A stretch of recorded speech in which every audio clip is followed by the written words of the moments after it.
నామానికి స్తోత్రాలు. కుడి వచ్చిన మా ప్రియ సంఘస్థులందరికీ వందనాలు.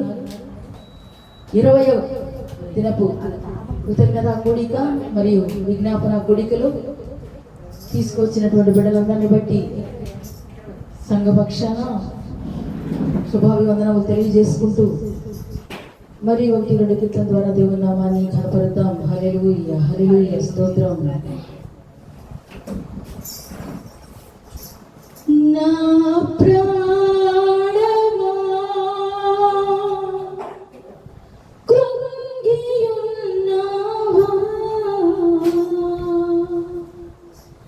దేవుని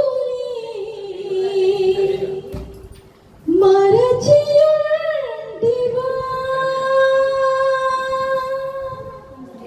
నా ప్రాణమా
హల్లెలూయా.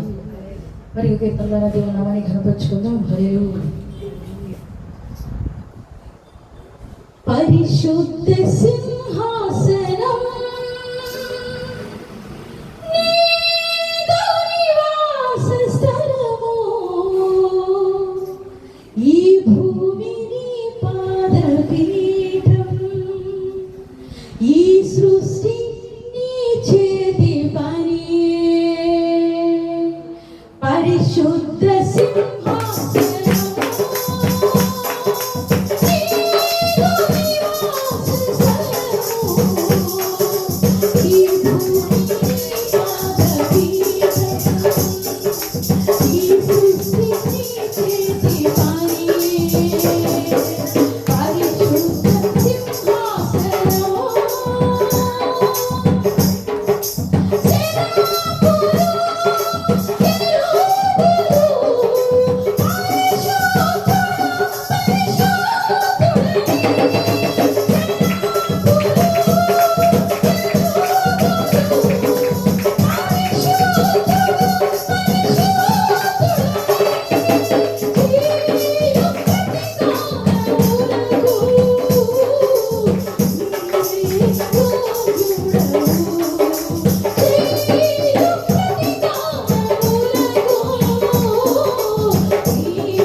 లేచి నిలబడి ఆరాధన చేసుకుందాం అందరం కూడా.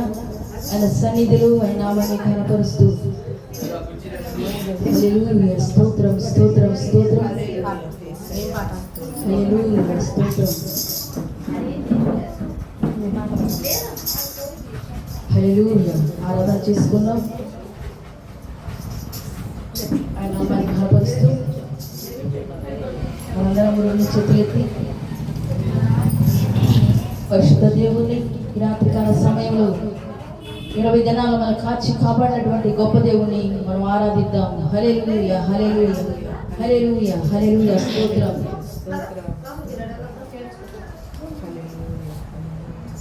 అహమును అణచి అధికారులను అధముల చేసిన నీకు అసాధ్యమైనది ఏమున్నది? అసాధ్యమైనది ఏమున్నది? అసాధ్యమైనది ఏమున్నది? అసాధ్యమైనది ఏమున్నది? యూదా స్తుతి గోత్రపు సింహమా యేసయ్యా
దర్శించండి మమ్మల్ని నింపినందుకు మీకు స్తోత్రం, మీరు ఆశీర్వదించినందుకు మీకు స్తోత్రం, నిశ్చయంగా మీరు మమ్మల్ని అందరినీ నాయన దర్శించినందుకు మీకు స్తోత్రాలు స్తోత్రాలు స్తోత్రాలు. హల్లెలూయా హల్లెలూయా హల్లెలూయా హల్లెలూయా. వాక్యం కొరకు పాస్టర్ గారు ప్రార్థన చేస్తారు. స్తోత్రములు. కూడి ఉన్న ప్రతి ఒక్కరికి కూడా హృదయపూర్వకమైన వందనాలు తెలియజేసుకుంటూ ఉన్నాం. మరి నాకు 2 నిమిషాలు సమయం ఇచ్చినట్టయితే నేను సాక్ష్యం పంచుకోవాలనుకుంటున్నాను. ఏంటంటే ఇంతకుముందు ఇంట్లో మేము ఉన్నది నలుగురిమే. మా నలుగురికి వంట చేయాలంటేనే మన గ్యాస్ పై దగ్గర కొంచెం సేపు చేయగానే మొత్తం ఒళ్ళంతా కూడా చెమటలు పట్టేసి ఒకలాంటి నీరసం వచ్చేసి వెంటనే వచ్చి ఏసీ వేసుకుని పడుకోవడం, మళ్ళీ తర్వాత వెళ్ళి మళ్ళీ వంట అట్లా ఉదయం 9 గంటలకు మొదలుపెట్టి 12 గంటలకు చేస్తానే ఉండేది. కొంచెం అట్లా. అయితే 20 రోజుల నుంచి నిజంగా దేవుని యొక్క మహాకృపను బట్టి 24, 25, 30 మందికి కూడా మరి సాయంత్రం వంట చేయడానికి ఒక అరగంట గంటలోనే చేయడానికి ఆ పరిశుద్ధాత్మ దేవుడు నాకు ఆయన గొప్ప శక్తిని ఇచ్చి ఉన్నాడు. అలాగే ముందున్న 20 దినాలు కూడా ఇలాగే నాకు మంచి శక్తి, బలము, ఆరోగ్యము దేవుడు అనుగ్రహించాలని మీ ద్వారా ప్రార్థన సహాయం కోరుకుంటూ ఈ చిన్న సాక్ష్యం దేవుడు దీవించును గాక. అందరికీ వందనములు. మరి సమయంలో మన యందు మరి ప్రభువునందు ప్రియ సహోదరి రూతమ్మ గారు 10 నిమిషాలు దేవుని వాక్యమును అందిస్తారు. దేవుని స్తోత్రములు. అందరికీ వందనములు. ముందుగా దైవజనులకు, బిడ్డలకు, కూడి వచ్చిన సంఘానికి దేవుని పేరిట వందనాలు చెల్లించుకుంటూ, ఈ రోజుకి ఎన్ని దినాలండి? 20 దినాలు. మనకు తెలియకుండానే 20 దినాలు గడిచిపోయినాయి. 20 దినాలు ప్రతిరోజు మన పనులు మానుకొని మరి ఎన్నో కార్యక్రమాలు ఉంటాయి. అవన్నీ కూడా మరి సాయంకాలం త్వరగా వాటిని ముగించుకొని దేవుని మందిరానికి రావడానికి దేవుడు చూపిన ఉచితమైన కృప ఎంతైనా కూడా మనం హర్షించదగ్గది. ఎందుకంటే ఆయన మనకు ప్రతిరోజు కూడా ఎంతో కాపుదలుగా ఉంటూ అనారోగ్యం రాకుండా ఒకవేళ వచ్చినప్పుడు కూడా బలపరుస్తూ మళ్ళీ ఆయన సన్నిధికి తీసుకొస్తున్న విధానాన్ని బట్టి మనం ఎంతగానో ఆయనకు రుణస్థులమై ఉన్నాము. మరి నాకంటే ముందుగా ఈ 19-20 దినాల నుంచి 19 దినాలు చాలా మంది మరి అనేక మంది బిడ్డల్ని దైవజనుల్ని నుంచోబెట్టుకొని తన అనేక మాటల ద్వారా మనల్ని బలపరిచారు. అలాగే ఈ రాత్రికాల సమయంలో దేవుడు నాకు ఇచ్చిన కృపను బట్టి మరి కొద్ది నిమిషాలు మీతో నేను కూడా వాక్యము పంచుకుంటాను. రాత్రికాల సమయంలో జ్యోతి ఉపధ్యాయ గురించి చెప్పింది. మీరందరూ విన్నారు. ఉపధ్యాయ ఎలాంటి వాడని చెప్పింది. రాత్రి ఉపధ్యాయ గురించి చెప్పింది. ఎలాంటి వాడు? దేవుని ఎంతో భయభక్తులు కలిగిన వాడు. మరంటే మనకు బాగా తెలుసు వాక్యం, మనం నవ్వులేసాం, మింగేసాం అనుకుంటాం. కానీ ఎదుటివాడు అడిగినప్పుడు ఎప్పుడైతే మనకు అటు నుంచి సమాధానం వస్తుందో, ఇక్కడ చెప్పేవాడు కూడా బాగుంటది. ఏం చెప్పలేదనుకో ఏమనుకోవడం కూడా అర్థం కాదు మరి మనకి. అందుకని చెప్పి మేము తప్పు చెప్తున్నామని మీరు అనుకోవద్దు. ఎందుకంటే అందరూ కూడా దేవుని కృపను బట్టి బాగా బైబిల్ చదివిన వారే ఉన్నారు ఇక్కడ. ఉపధ్యాయ ఎలాంటి వాడు? దేవుని యందు భయభక్తులు కలిగిన వాడు. ఆ యొక్క 1వ రాజుల గ్రంథంలో మనం ముందుగా చూసుకున్నట్లయితే అక్కడ జరిగిన విషయాలన్నీ మీకు తెలుసు. ఏలియా దైవజనుడి గురించి అక్కడ వ్రాయబడి ఉంది. ఆహాబు రాజు, ఇశ్రాయేలు రాజు. అయితే ఆహాబు భార్య ఎవరు? ఆహాబు భార్య యెజెబెలు. ఏలియా మరి ఆ యెజెబెలు ప్రవక్తలందరి ఎదుట యెహోవాయే నిజమైన దేవుడు, బయలు నిజమైన దేవుడు కాదని మరి ఒక కందకాన్ని తీసి అక్కడ బలిపీఠం మీద ఆ పచ్చి మాంసమును ఆకాశం నుంచి అగ్ని వచ్చి దహించి వేసినట్లు మనందరికీ తెలుసు. మనం విన్నాము, చదువుతున్నాము, చూస్తున్నాము. అయితే ప్రవక్తలు, బయలు ప్రవక్తలు, యెజెబెలు ప్రవక్తలందరినీ కూడా ఆయన చంపించేశాడు. అయితే ఈ విషయం ఆహాబు రాజు వెళ్ళి యెజెబెలుకి చెప్తాడు. అక్కడ స్టోరీ నేను కొంచెం మీ ముందు చెప్తున్నా. చెప్పినప్పుడు ఆమె ఏం చేస్తుంది? రేపు ఈ టయానికి ఆయన ఎవరిని, ఏలియాని నేను చంపడానికి ఉద్దేశించుకున్నానని చెప్పినప్పుడు ఆయన మరణాపేక్ష కలిగిన వాడే వెళ్ళిపోయి బదరి వృక్షం కింద, అవి కూడా మనం గుర్తుపెట్టుకోవాలి. మస్తకి వృక్షాలు, బదరి వృక్షాలు, ఎప్పుడు ఏ వృక్షం కింద కూర్చున్నాడు అని అంటే మనకు గట్టిగా చెప్పేటట్టు ఉండాలి. ఎందుకంటే ముందున్న దినాల్లో ఫాస్ట్గా నేను కోరుతున్నాను, మీరు మంచి క్విజ్ పెట్టండి, బైబిల్ క్విజ్ పెట్టి చక్కగా ఎవరు బాగా రాయగలరు. ఎందుకంటే అది మంచి ఇంట్రెస్ట్గా ఉంటుంది క్విజ్ పెడితే. కాబట్టి మనం నేర్చుకుంటాం, కొన్ని నేర్చుకుంటాం. కాబట్టి ఆ ఏలియా అక్కడ వెళ్ళినప్పుడు ఆహారం కాపోలు చాలా పంపించాడు, ఇవన్నీ మీకు తెలుసు. అయితే ఇశ్రాయేలు రాజు ఆహాబు, అలాగే ఇంకొక రాజు ఉన్నాడు. ఎవరు? అది తీయండి, నేను ఒకసారి రిఫరెన్స్ చెప్తాను మీకు.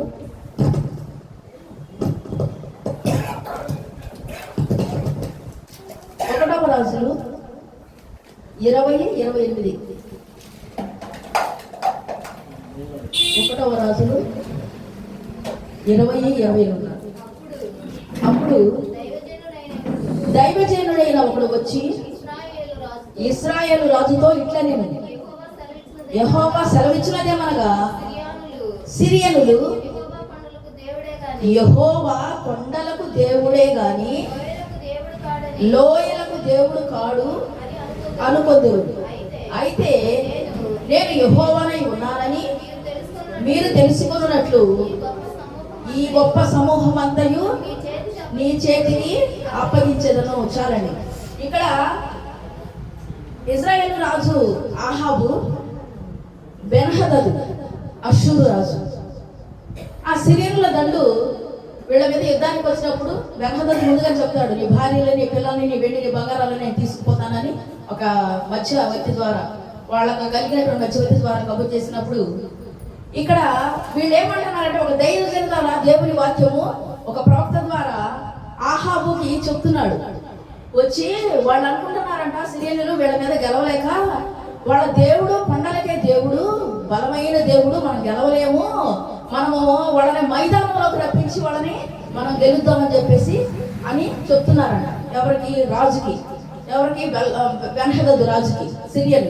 అయితే దేవుడు ఏమంటున్నాడంటే, వాళ్ళు అలా అనుకుంటున్నారు, యెహోవా దేవుడు కొండలకే దేవుడు కానీ లోయలకు దేవుడు కాదని వాళ్ళు అనుకుంటున్నారు. వాళ్ళు అనుకున్న విధంగా కాకుండా నేనేంటో నేను నిరూపిస్తానని చెప్పేసి దేవుడు అక్కడ దైవజనుడి ద్వారా, ప్రవక్త ద్వారా మాట్లాడినప్పుడు ఇక్కడ నేను కొన్ని లోయలు చూపిస్తాను మీకు. అంటే లోయ అనుభవం ఏంటంటే, లోయ ఎలా ఉంటుంది? లోయ లోతుగా ఉంటుంది. ఎలా ఉంటుంది? దాని లోపల ఎలా ఉంటుంది? లోయ అంటే ఎలా ఉంటుంది?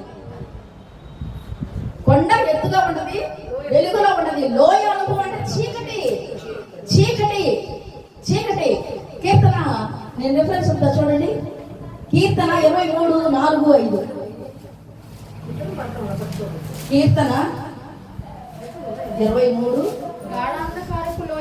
గాఢాంధకారపు లోయలో నేను సంచరించినను ఏ అపాయమునకు భయపడనంటున్నాడు. ఎవరు?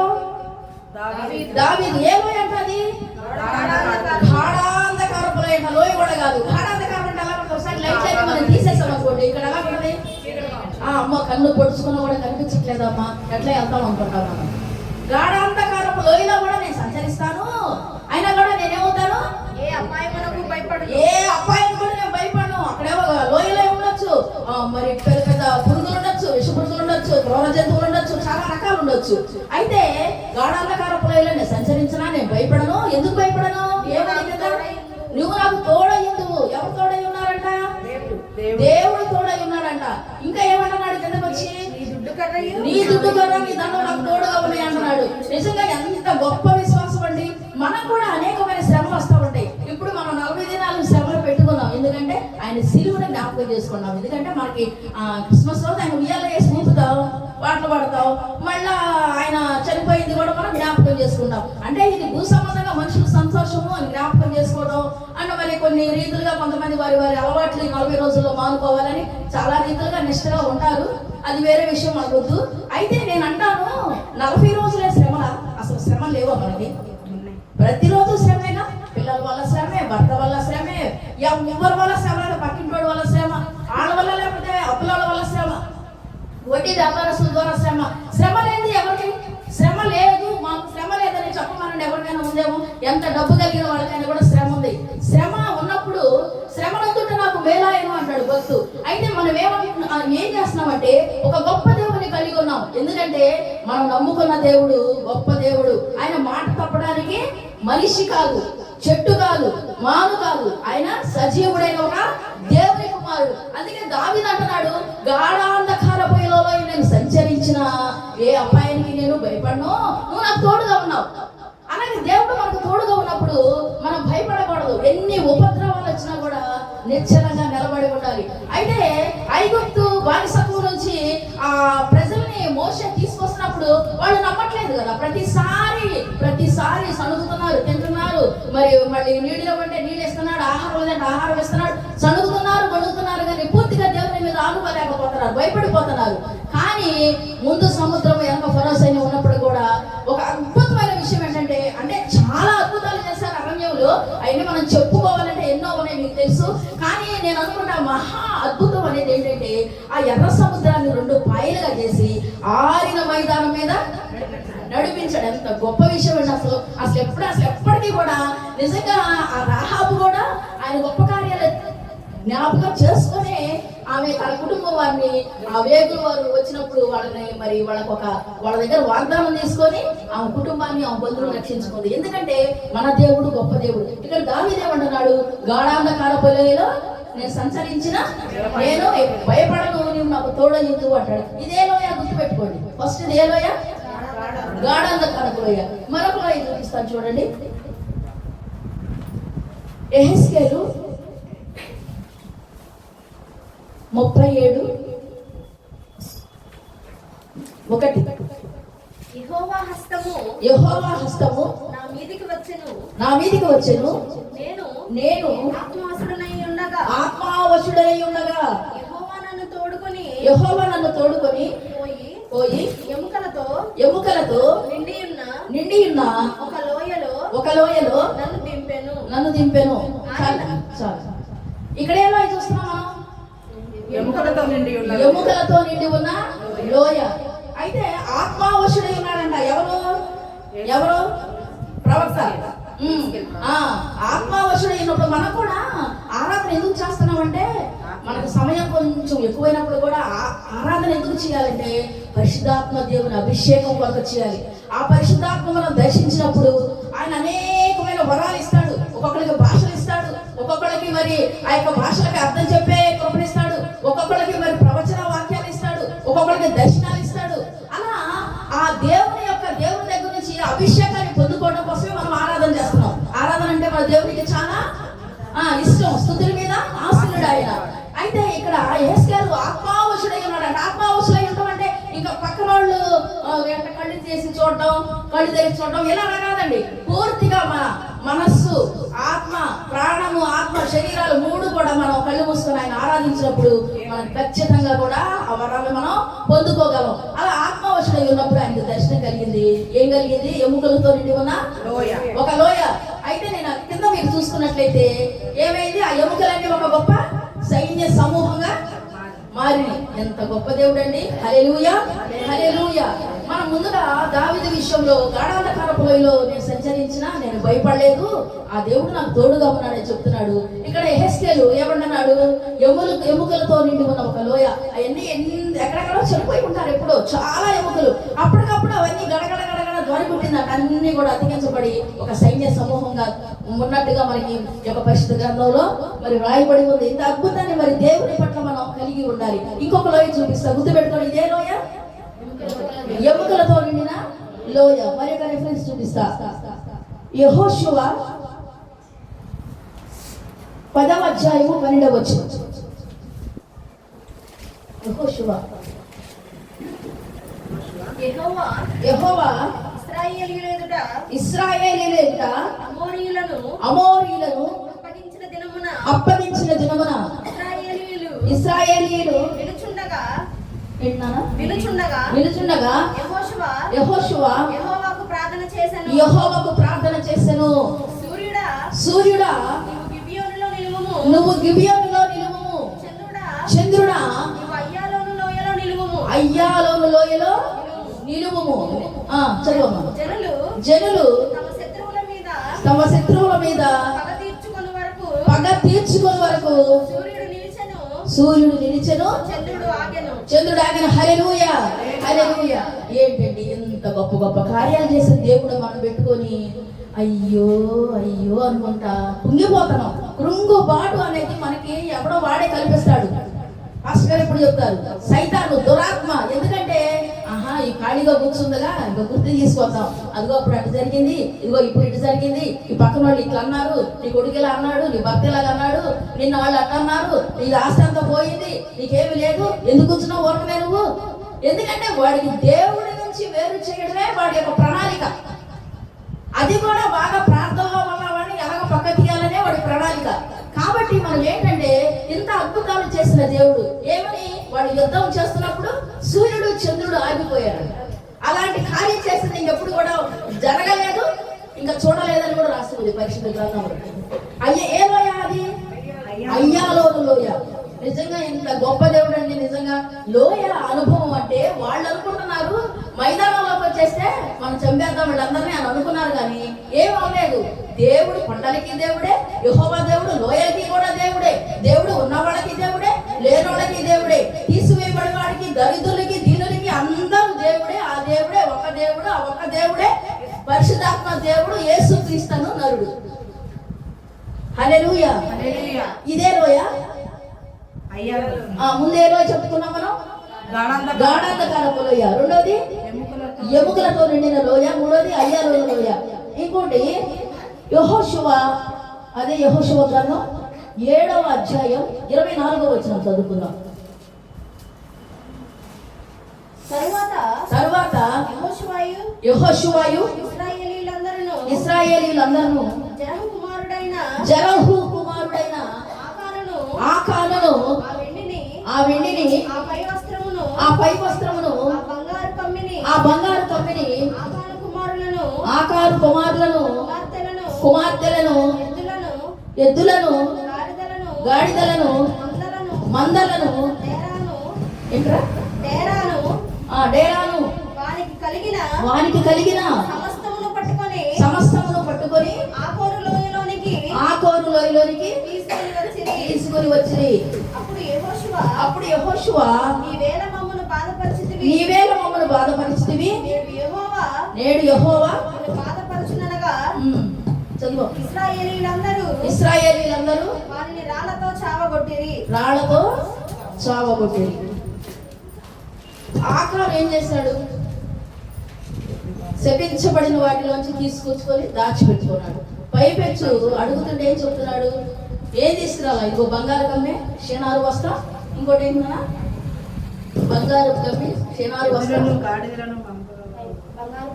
షేనారు వస్త్రం,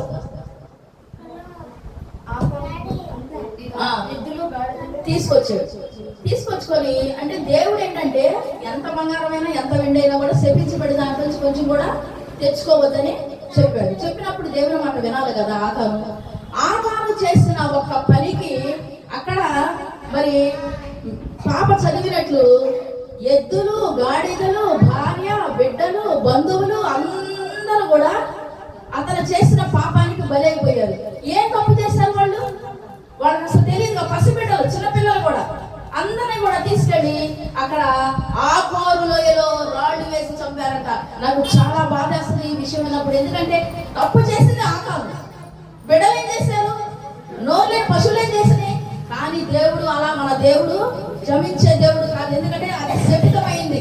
దానికి ఖచ్చితంగా పనిష్మెంట్ ఉండదు. పాత నిబంధనలో ప్రతిదా వాళ్ళకి గట్టిగా పనిష్మెంట్ ఉండదు. అంటే మన ప్రభు వచ్చిన తర్వాత క్షమాపణ కలిగింది మనకి. ఆ రకంగా ఆకోరులో లోయలో వేసి రాళ్లతో కప్పి సజీవంగా ప్రాణాలతో ఉండగానే చంపేసేసారు. అట్లా ఘోరమైన శిక్ష అది. అదే లోయమ్మా? ఆకోరు లోయ. ఆకోరు లోయ అంటే శ్రమగల లోయ.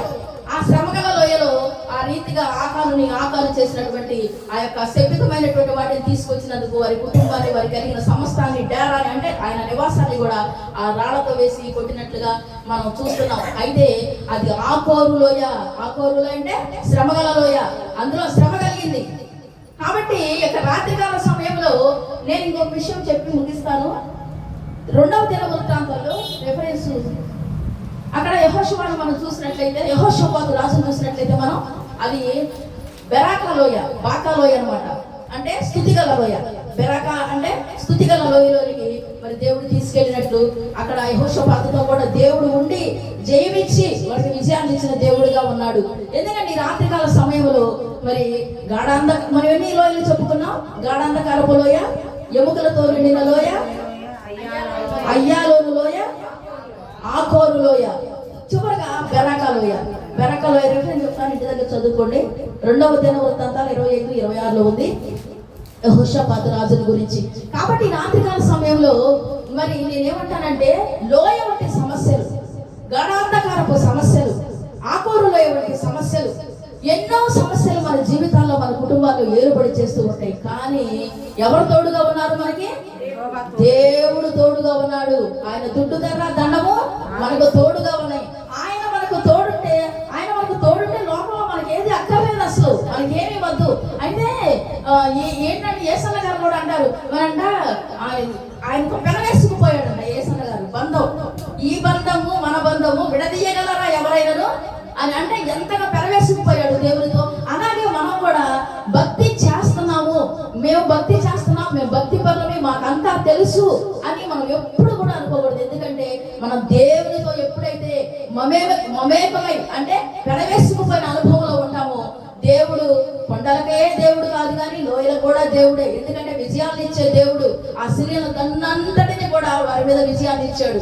కాబట్టి రాత్రికాల సమయంలో మనము లోయ వంటి సమస్యలు, గాఢాంధకారపు లోయ వంటి సమస్యలు ఇచ్చినా కూడా దావీదు ఏ రీతిగా నేను అస్సలు భయపడను, నా దేవుడు నాకు తోడుగా ఉన్నాడని చెప్పేసి మనకి ఈ వాక్యాలు ఎంత బలపరుస్తాయంటే, మనం బాగా దుఃఖంలో ఉన్నప్పుడు, ఎవరైనా మనల్ని బాగా మనసు గాయపరిచినప్పుడు, మనం శ్రమలో ఉన్నప్పుడు, లేకపోతే మనం భోజనానికి లేకపోయినా సరే నా దేవుడు నాకున్నాడని ఒకసారి దేవుని వాక్యాన్ని ఒకసారి మీరు తీసి బైబిల్ తీసి ముందు పెట్టుకుంటే దేవుడు మీతో మాట్లాడతాడు. నేను అనుకునేదాన్ని దేవుడు ఎలా మాట్లాడతాడు అని. దేవుడు వాక్యం ద్వారా మాట్లాడతాడు, మన ధైర్యపరుస్తాడు. సంవత్సరానికి ఒకసారి వాగ్దానం తీసుకుంటారు. తీసుకుని నాకు ఇది వచ్చింది వాగ్దానం, ఈ వాగ్దానం వచ్చిందని మురిసిపోతారు. వాగ్దానం తీసుకోవడం కాదు, వాగ్దానం తీసుకున్న తర్వాత ఆ వాగ్దానానికి సంబంధించి ఫస్ట్ నుంచి చదువుకురా. నువ్వు ఎలా ఉంటే ఆ వాగ్దానం నీ జీవితంలో నెరవేరుతూ. అంతేగాని ఇదిగో నీకు విస్తారమైనటువంటి గుప్పిడి నీకు ధనాన్ని ఇస్తున్నాను, ఇంకేముంది దేవుడు నాకు ఇచ్చేసాడు. ఎలా ఇస్తాడు? ఆ వాక్యానికి ముందు నువ్వు చదువుకుంటారా, నువ్వు ఎలా ఉంటే ఇస్తాడో అప్పుడు తెలిసింది నీకు. అంతేగాని ఆలటోలిగా ఆషామాషిగా దేవుడు ఎవడు.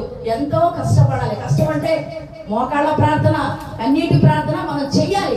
ఎందుకంటే మోకాళ్ళ అనుభవం చాలా గొప్పది. అలా ఉపవాస ప్రార్థన, విజ్ఞాపన ప్రార్థన, ఎన్ని రకాల ప్రార్థనలు ఉన్నాయి. కాబట్టి మనం ఈ రాత్రికాల సమయంలో ఎలా ఉన్నాం, ఏ ప్రార్థన చేస్తున్నాం? చీకటికి భయపడుతున్నాం, లోయ వంటి సమస్యలకు భయపడుతున్నామా? మనం భయపడకూడదు.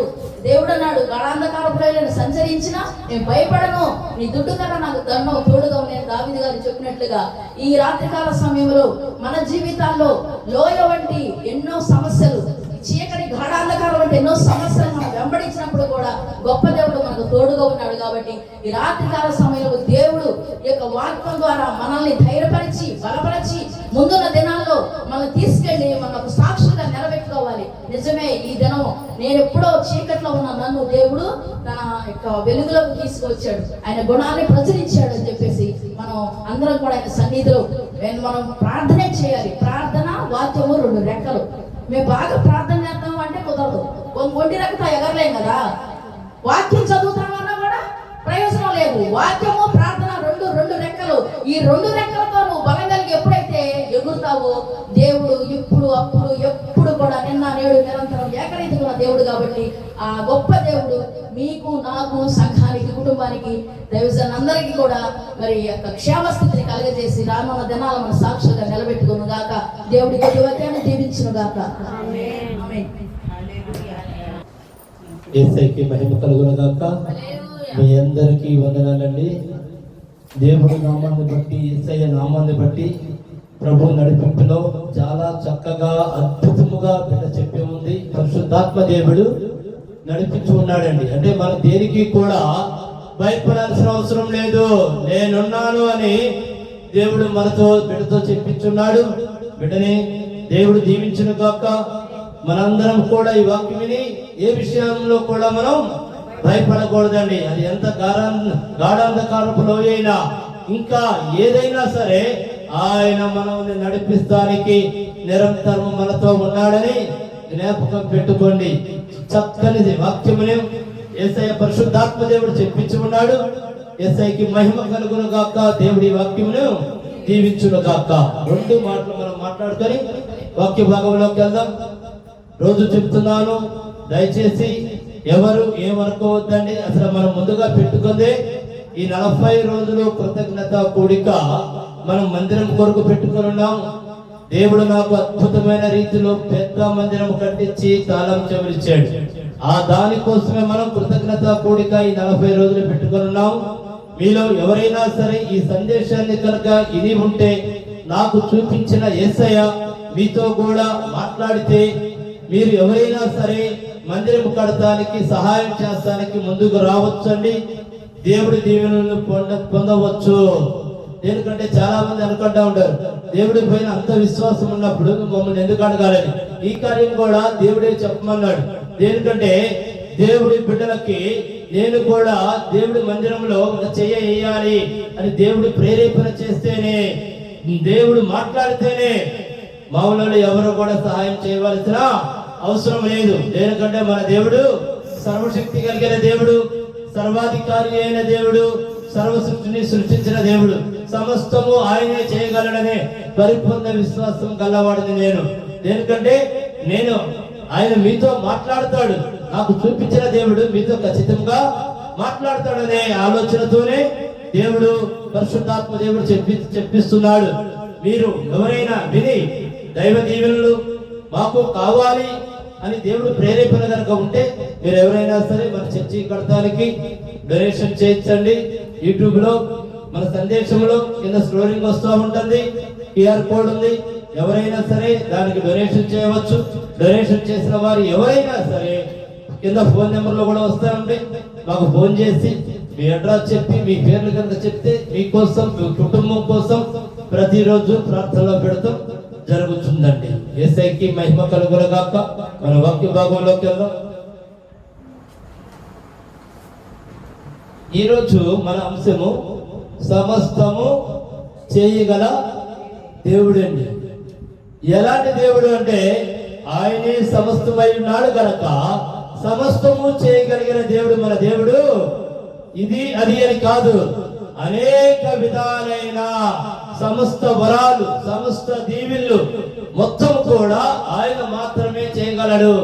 ఈ రోజు యేసయ్య మనతో ఆ వాక్యముని మనందరికీ మనతో వాక్యం రూపంలో మాట్లాడుతున్నాడు.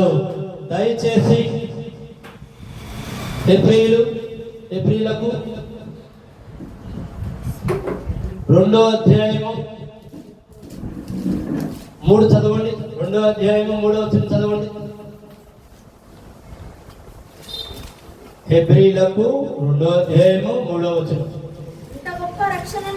ఇంత గొప్ప రక్షణను మనము నిర్లక్ష్యము చేసిన ఎడల ఎలాగో తప్పించుకుందాము. అట్టి రక్షణ ప్రభు బోధించుట చేత ఆరంభమై దేవుడు తన చిత్తానుసారముగా సూచక క్రియల చేత 7 వరకు చదువు. మహత్కార్యముల చేతను నానా విధములైన అద్భుతమైన చేతను ఈ విధములైన పరిశుద్ధాత్మ పరిశుద్ధాత్మ వరములను పరిశుద్ధాత్మ వరములను అనుగ్రహించు చేతను వారితో కూడా సాక్ష్యం ఇచ్చుచుండగా వినిన వారి చేత తనకు దృఢపరచబడిను. మనము మాట్లాడుచున్న ఆ రాబోవు లోకమును ఆయన దూతలకు లోపరచలేదు.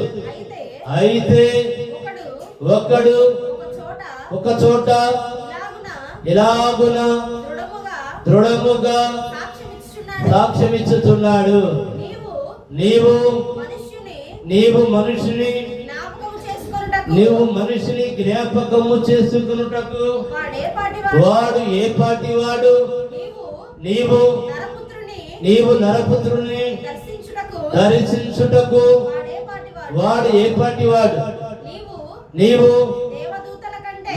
దేవదూతల కంటే వానిని కొంచెము తక్కువ వానిగా చేసితివి. మహిమా ప్రభావములతో వానికి కిరీటము ధరింపచేసితివి. నీ చేతి పనుల మీద వారికి అధికారము అనుగ్రహించితివి. వారి పాదముల కింద సమస్తమును.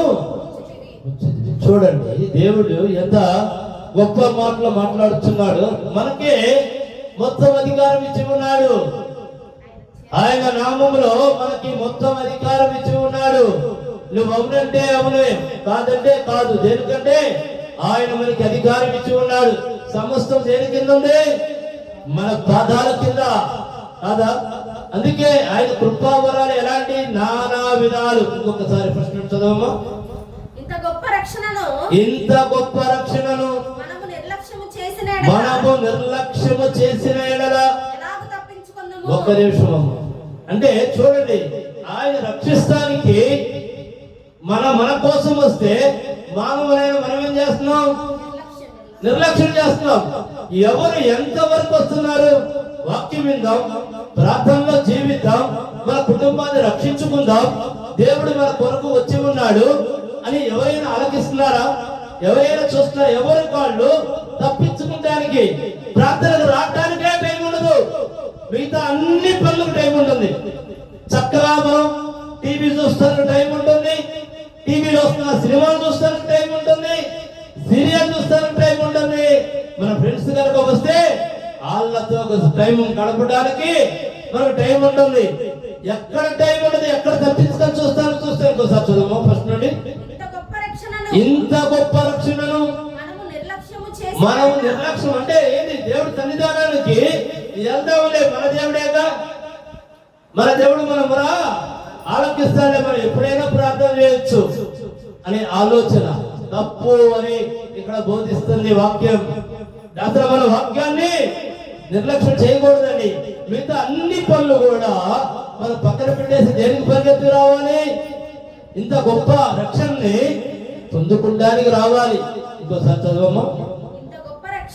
ఇంత గొప్ప రక్షణను మనము నిర్లక్ష్యము చేసిన ఎడల ఎలాగో తప్పించుకుందాము. చూడండి, ఆయన మనల్ని ప్రతి ఒక్కరిని కూడా కాపాడుదాం, రక్షిద్దాం, దీవిద్దాం, ఆశీర్వాదాలు అని ఆయన మన కోసం వస్తే ఎవరి వాళ్ళు ఆయన దగ్గరికి రావట్లేదు.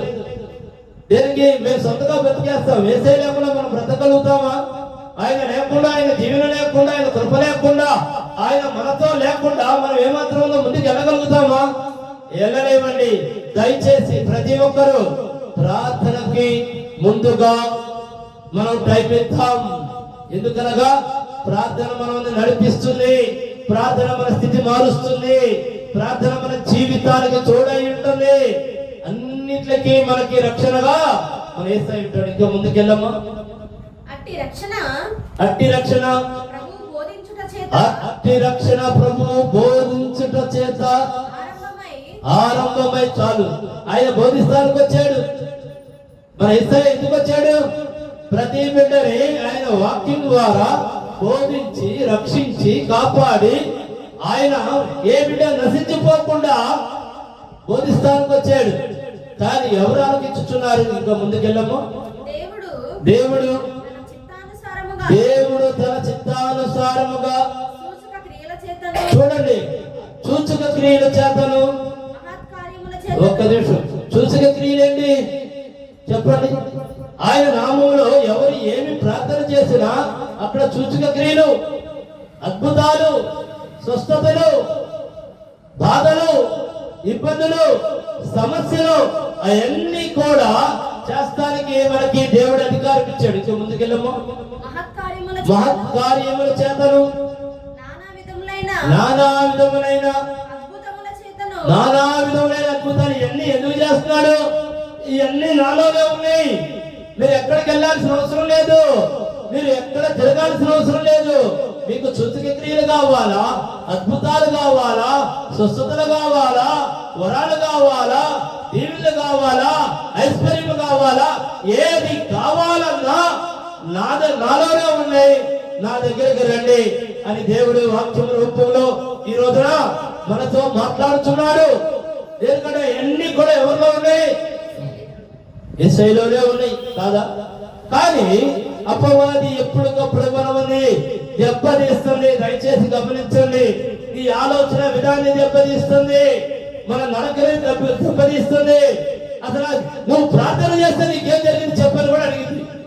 ఇలా అడిగిన వాళ్ళని కూడా చాలా మంది ఉంది. అపవాది, ఏంటి నువ్వు ప్రార్థన చేస్తున్నావు, నీకు అద్భుతం జరిగిందా? అనేకమైన యేసయ్య చేశాడు. అయితే మనం జ్ఞాపకం తెచ్చుకోవాలి. నా దేవుడు నాకు అవును చేశాడు అని మనము ఎవరితో పోరాటం చేయాలి? ఆత్మతో, దురాత్మతో పోరాటం చేయాలండి. దయచేసి జ్ఞాపకం పెట్టుకోండి. దురాత్మ నిన్ను మన దేవుడు చేసిన కార్యాలన్నీ మర్చిపోయి ఏమని చెప్పిందో తెలుసా? ఏంటి నీ దేవుడు చేసింది, ఏం చేశాడు చెప్పండి. అవును సైతాన్, నా దేవుడు నాకు అనేకమైన కార్యాలు చేశాడు, ఫలానా సమయంలో ఫలానా అద్భుతం చేశాడు, ఫలానా సమయంలో ఫలానా గొప్ప కార్యం చేశాడు. నీకేం తెలుసు? నువ్వు నా మనసుని ఎన్నటికీ మార్చలేవు. నా దేవుడు నా జీవితంలో నాకు ఊహదర్శన కాలం నుంచి అనేకమైన గొప్ప కార్యాలు చేసేడని మన ఆత్మ దురాత్మతో ఫైట్ చేస్తూనే ఉండాలండి. లేకపోతే నీ ఆత్మను తొక్కేసి దురాత్మని ఏది దయచేసి జ్ఞాపకం పెట్టుకోండి. మనం దురాత్మకి చోటు ఇవ్వద్దు. ఎప్పటికప్పుడు మనం బలపడాలి. ఎప్పటికప్పుడు మనం దురాత్మని అనగదొక్కాలి. ఎలా అనగదొక్కాలంటే మన కాళ్ళ కింద సైతానా అని అనగదొక్కాలి. ఇంకా ముందుకెళ్ళమ్మా. నానా విధములైన అద్భుతముల చేతను వివిధములైన పరిశుద్ధాత్మ వరములను చూడండి. పరిశుద్ధ ఆత్మ వరములు చాలా విధాలుగా ఉంటాయి. ఇందాక అమ్మ చెప్పినట్లుగా చాలా విధాల పరిశుద్ధాత్మలు ఉన్నాయి. ఒకటి కాదు. ఒక్కొక్కరికి జరగబోయని చెప్పగలుగుతారు, ఒక్కొక్కరికి జరిగేది చూస్తారు, ఒక్కొక్కళ్ళు అసలు ఏంటి మన పరిస్థితి, నీ పరిస్థితి ఎలా ఉంది, ఇవన్నీ కూడా చాలా మంది పరిశుద్ధాత్మను పొందుకోలేదు. మరి ఇవన్నీ ఏమన్నా తెలుసా? మీరు కల్పించిన చెప్తున్నారండి ఇవన్నీ అని ఎవరు లేకపోలేదు. అంటే అపవాద ఆ విధంగా పలికిస్తా ఉండేది మాటలు. ఎందుకని ఈ మాటలు? మనల్ని బలహీనపరచడానికి. పిచ్చివాడా, నీకు తెలియదు నా దేవుడు గొప్పతనం ఏంటో. ఆయన పరిశుద్ధాత్మ వరాలు నానా విధాలుగా ఉన్నాయి. కావాలంటే నువ్వు బైబిల్ చదువు, ఇంకో పలానా రిఫరెన్స్ లో ఉంటుందని మనం చెప్పగలిగి ఉండాలి. ఎందుకంటే అప్పుడైతేనే మనం వాళ్ళ నోరుని ముగించగలుగుతాం. ఇంకోసారి చదువు. మాదే పరిశుద్ధాత్మ వరాలు వివిధములైన పరిశుద్ధాత్మ వరములను ఆయన అనుగ్రహించాలి.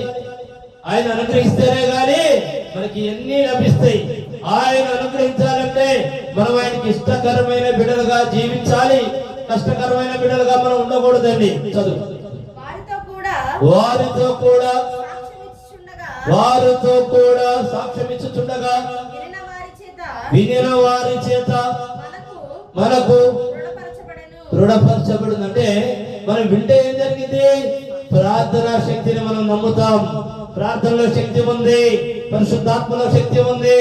ఆయన వరాలు, ఆయన కృపలు, ఆయన దీవెనలు, ఆయన ఐశ్వర్యము అన్ని ఆయనలో ఉన్నాయి. దయచేసి గుర్తుపెట్టుకోండి, మనకి ఏది కావాలన్నా ఎవరి దగ్గర లేవండి, ఆయనలోనే ఉన్నాయి. నీకు ఏమైనా సరే మనకి ఏం చేత అవ్వాలి? ఆయన అడగడం చేత అవ్వాలి, ఆయన దగ్గర పొందడము చేత అవ్వాలి. ఈ రెండు కనుక చేత కాకపోతే అనవసరమైన మన జీవితం. అంటే ఈ రెండు చేత అవ్వాలంటే ముఖ్యమైనది ఒకటి ఉండాలి, బలమైన విశ్వాసం ఉండాలి. నా దేవుడు నా మాట విన్నాడు అని నమ్మాలి. ఈ రెండు కనుక ఉంటే ఆ రెండు వస్తాయి నీకు. ఈ రెండు కనుక లేకపోతే నీకు ఆ రెండు కూడా రావు. మనకి బలమైన విశ్వాసం. మన విశ్వాసం ఎలా ఉండాలంటే ఒక కొండలాగా ఉండాలి. అది ఎలాంటి తుఫానైనా, ఎలాంటి గాలివానైనా, ఎలాంటి సమస్యలైనా, ఎలాంటి ఇబ్బందులైనా, ఎలాంటి కష్టాలైనా కొండనేమైనా చేయగలుగుతాయో చెప్పండి? ఏమీ చేయలేవు. ఎందుకంటే మన జీవితంలో అనేకమైన ఇబ్బందులు, అనేకమైన సమస్యలు, అనేకమైన కష్టాలు, అనేకమైన నష్టాలు, అనేకమైన కన్నీరు అన్నీ ఉంటాయి. కానీ ఏమి కోల్పోకూడదు? విశ్వాసం కోల్పోకూడదు.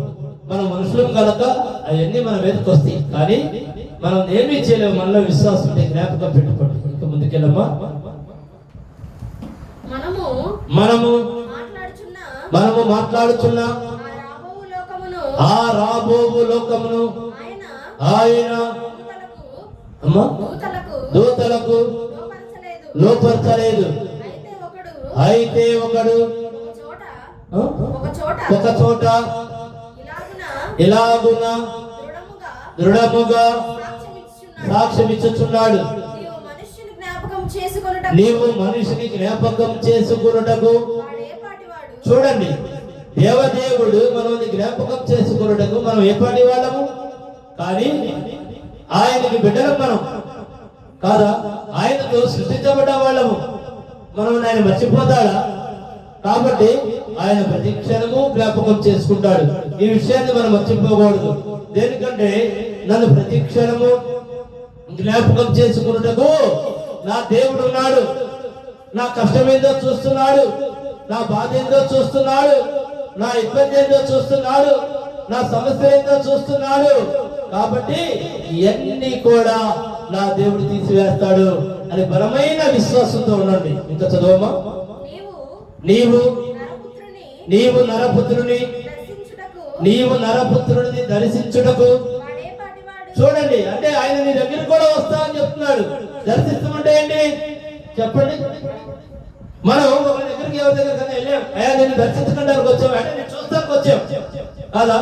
నిన్ను చూస్తానికి మన దేవుడు నీ దగ్గరికి వస్తాడు, వాక్యంలో మనతో మాట్లాడుతున్నాడండి.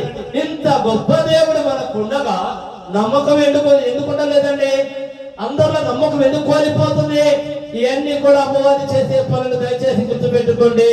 ఎంత గొప్ప మేలైనా చేయనియండి, అపవాది వెంటనే దాన్ని మర్పిస్తాడు. ఏం చేశాడులే అనే పద్ధతిలోకి తీసుకొస్తాడు. కానీ ఇక్కడ దేవుడు ఏమంటున్నాడు? మానవుడు ఏ పాటి వాడు అసలు తలుచుకుంటానికి, కానీ నిన్ను దర్శిస్తానికే నేను వస్తా అంటున్నాడు. నీతో మాట్లాడటానికి వస్తా అంటున్నాడు, నీతో ఉండడానికి వస్తా అంటున్నాడు, నీ చేయబడి నిన్ను నడిపిస్తా అంటున్నాడండి. కాదా? ఆయన మనకున్నాడు. మనం ఒకటే, నా దేవుడు నాతో ఉన్నాడు, నన్ను దర్శిస్తానికి వస్తాడు, నా కష్టాలు తీస్తానికి వస్తాడు, నమ్మండి. నా బాధలు తీస్తానికి వస్తాడు, నమ్మండి. నా వేదన తీస్తానికి వస్తాడు, నమ్మండి. మనకి బ్రతుకుదేవు పెడతానికి వస్తాడు, నమ్మండి. మనతో ఉండి మన చేయి పట్టి నడిపిస్తాడు. అయితే మనలో ఏముంటే ఏది జరుగుతాయి అంటే ఆయన పట్ల బలమైన విశ్వాసం ఉంటే ఇవన్నీ జరుగుతాయి. ఇంకా ముందుకెళ్ళమ్మా. నీవు దేవదూతల కంటే వానిని కొంచెము తక్కువగా చేసితివి. మహిమా ప్రభావములతో వారికి. చూడండి ఎంతగా ప్రేమించాడండి. మనకి ఏం చేశాడు? మహిమా ప్రభావములతో మనకి కిరీటం ధరించాడు. కిరీటం ఎవరికన్నా ధరించేది? రాజుకే కదా. మన దేవుడు రారాజు అయితే మనం ఎవరివి? రాజు బిడ్డలు. రాజు బిడ్డలము కనుక మహిమ ప్రభావములతో మనకి ఏం ధరించాడు? ఆయన కిరీటం ధరించాడండి. మనం అంతగా ప్రేమించుతున్న దేవుడు అండి. మనం ఎందుకు మర్చిపోవాలి చెప్పండి? అందరూ మర్చిపోతున్నారు. ఇంత గొప్ప దేవుడిని ఇక్కడ పెట్టుకొని మహిమ ప్రభావములు అంటే నువ్వు ఏదనుకంటే అదే, నీకేం కావాలనుకుంటే అదే, కాదు లేదు అనే ప్రసక్తే లేదు. ఆయన నీకు కిరీటం ధరించి ఆయన నిన్ను హద్దుకుంటుంటే నువ్వు అసలు దాన్ని తీసుకోవట్లా. ఆయన వరాన్ని మనమే తీసుకోవట్లా, ఆయన కృపను మనమే తీసుకోవట్లా, మనమే పారిపోతున్నాం. మహిమ ప్రభావములతో ఆయన మనకి కిరీటం ధరిస్తున్నాడండి. ఆయన మనల్ని దర్శించి మన దగ్గరకు వచ్చి మహిమ ప్రభావములతో మనకు ఆయన ఏం చేస్తున్నాడు? కిరీటం ధరిస్తున్నాడు. అంటే మనమే రాజులు. ఒక రాజు దేనినైనా శాసించగలుగుతాడు. ఆయన బిడ్డలుగా మనం ఉన్నప్పుడు, ఆయన పట్ల విశ్వాసం కనుక మనకి ఉంటే, మన హృదయంలో ఆయనకు చోటిస్తే, మన పూర్ణ హృదయం కనుక దేవుడికి ఇస్తే, ఈ లోకంలో నువ్వు దేన్నైనా శాసించగలుగుతావు. అర్థమవుతుందా అండి? ఆయన అంత గొప్ప దేవుడు అండి. ఇంకా ముందుకెళ్ళమ్మా. నీ చేతి పనుల మీద నీ చేతి పనుల మీద అమ్మా, నీ చేతి పనుల మీద వారికి అధికారము అనుగ్రహించింది. చూడండి, మన చేతి పనుల మీద ఆయన ఎవరికి అనుగ్రహము? మనకే. మనకి అన్నిటి మీద అధికారం అనుగ్రహించాడు. దేనికంటే ఈ చేతి పనులు అంటే ఏంటి? ఎవరైనా బాగాలేదని వస్తాడు ఒక దైవ సేవకుడి దగ్గరికి, ప్రార్థన చేస్తాం, చేయబెట్టి స్వస్థత ఎవరు చేస్తారు? యేసయ్య చేస్తాడు. ప్రార్థనే మనం చేసేది యేసయ్య. మన చేతి పనుల మీద, వాళ్ళ చేతి పనుల మీద వారికి అధికారము అనుగ్రహించింది. వారి పాదముల కింద సమస్తమును ఉంచింది. దేనికంటే చాలా మంది ఇదే ఉంటారు, ప్రార్థన చేస్తా రానా కాలకలకు యేసు నామములు అంటే వాడు గజగజలాడుతూ వచ్చాయండి పాదాల కిందకి. ఎప్పుడు మనలో యేసయ్య అంటే నమ్మకం ఉన్నప్పుడు, మనం యేసయ్యని నమ్మినప్పుడు, ఆయన మన హృదయంలో ఉంచినప్పుడు, ఆయన పట్ల విశ్వాసంతో మనం ఉంటే ఇవన్నీ కూడా సాధ్యమే. మనం ఏం చేస్తాం? అల్ప విశ్వాసులుగా ఉండి సైతం రా అంటే వాడు మన ఎదురుగా రావడం కాదు, మనల్ని పడేస్తాడు. మనం ఎట్లా ఉండాలి? దేవుడి బిడ్డలుగా. మనం ఎవరు? రాజులు. ఆయనే మనకి మహిమ ప్రభావములతో కిరీటం ధరింపజేశాడు మనకి. ఆయన ధరింపజేసినప్పుడు ఈ భూలోకంలో ఉన్న దానిని దేనినైనా రాగా పాదముల కింద కంటే ఏం చేసింది? వచ్చేసింది. అందుకని మనకి ఆయన గొప్ప ధన్యత తెచ్చాడండి. మనం ఏ ఒక్కళ్ళము కూడా బలహీనము కాదు, మనం ఏ ఒక్కళ్ళము కూడా పేదవారము కాదు. మనందరం కూడా రారాజు బిడ్డలమైన మనము రాజు బిడ్డలం. మనకి యేసయ్య ఏం చేశాడు? మహిమ ప్రభావములతో కిరీటం ధరింపజేశాడండి. ఆయనలోనే అన్ని ఉన్నాయని దయచేసి మనందరం కూడా గమనించాలి. సమస్యలు వస్తాయి, కాకపోతే మనం ఏం చేయాలి? ప్రార్థనతో జయించాలి. దేనికంటే మనం మౌనంగా ఉన్నా మన మీదకి ఎవరైనా వచ్చారనుకో, నువ్వంటే అనేసే కర్మగా ఉంటారా? కనీసం వాళ్ళు 10 మాటలంటే ఒక మాట అంటారుగా, కాదా? అట్లాగే సమస్యలు వచ్చినా, బాధలు వచ్చినా వాటిని మనం జయించే వాళ్ళగా ఉండాలి. ఎట్లా? యేసు నామములో నువ్వు నేను జయించలేం. ఆయన నామాన్ని ముందు పెడితే అవి పారిపోతాయండి. అందుకే మనందరం కూడా సమస్తము యేసయ్యలోనే ఉందని దయచేసి అందరూ నమ్మండి. దేవుడు ఈ వాక్యమును దీవించును గాక. విన్న ప్రతి బిడ్డ హృదయంలో బలమైన విశ్వాసమని యేసయ్య నాటును గాక.